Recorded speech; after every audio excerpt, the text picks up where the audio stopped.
La paracha de la semaine, c'est marqué Daber el Bene Israël Veikrolet Teruma. Vous savez, tout le monde pose la question, c'est quoi Veikrolet Teruma?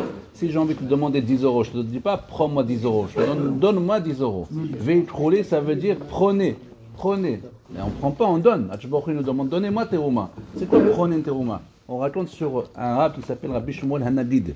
C'était il y a 1000 années en Espagne, c'était le trésorier du roi de l'Espagne. Alors bien sûr, tout le monde était jaloux de lui, le trésorier c'est un juif, il disait toujours c'est un voleur, il t'a volé, le roi il a dit non, c'est le meilleur sar, le meilleur ministre, je l'aime.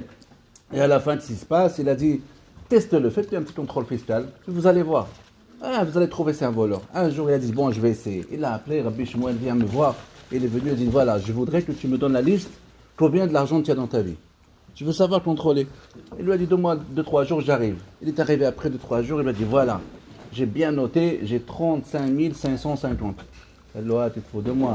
Vraiment, ils ont raison. Tu dois être un grand voleur. Rien que ta maison, ta villa, elle vaut 2 millions d'euros. Tu me dis 35 500. Il lui a dit, tu vois, la villa et tout ce que j'ai, les terrains et tout ce que tu connais, c'est pas à moi. Tu peux me les prendre en 2 minutes. Un contrôle fiscal, tu me confesses tout. Mais c'est 35 550. Je peux jamais la prendre, c'est la tzedaka que j'ai donnée dans ma vie. J'ai calculé tous mes serfas, tous mes dons, tout ce que je donnais à la Torah, ça c'est à moi. Et ça m'appartient. Maintenant, si tu veux une liste de ce que je possède, mais c'est pas à moi, je peux te la faire. Je lui disais, ta réponse, elle m'a tellement plu que j'ai pas besoin de rien du tout. Ça y est, ton contrôle fiscal, elle est finie. Sarah Botaï, on voit à quel point quelqu'un qui donne la tzedaka, il y avait un rave qui l'a fait un gala pour tous les donateurs.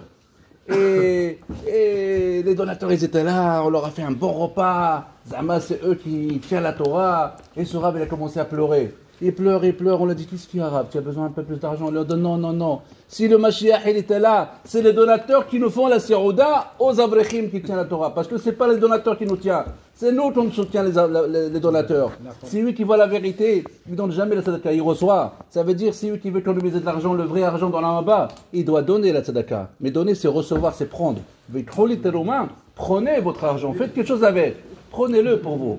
Parce que si vous ne donnez pas de tzedaka, il n'est pas à vous. Combien de gens chez Mishmor, ils partent et ils laissent tout. Et on nous entend un jour avant, moi je veux faire. Il n'a rien fait. Tout est resté ici, il n'a rien pris.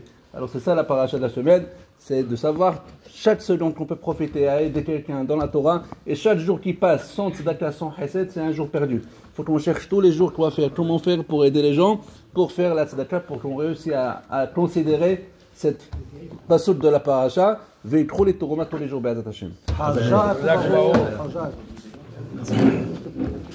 Merci.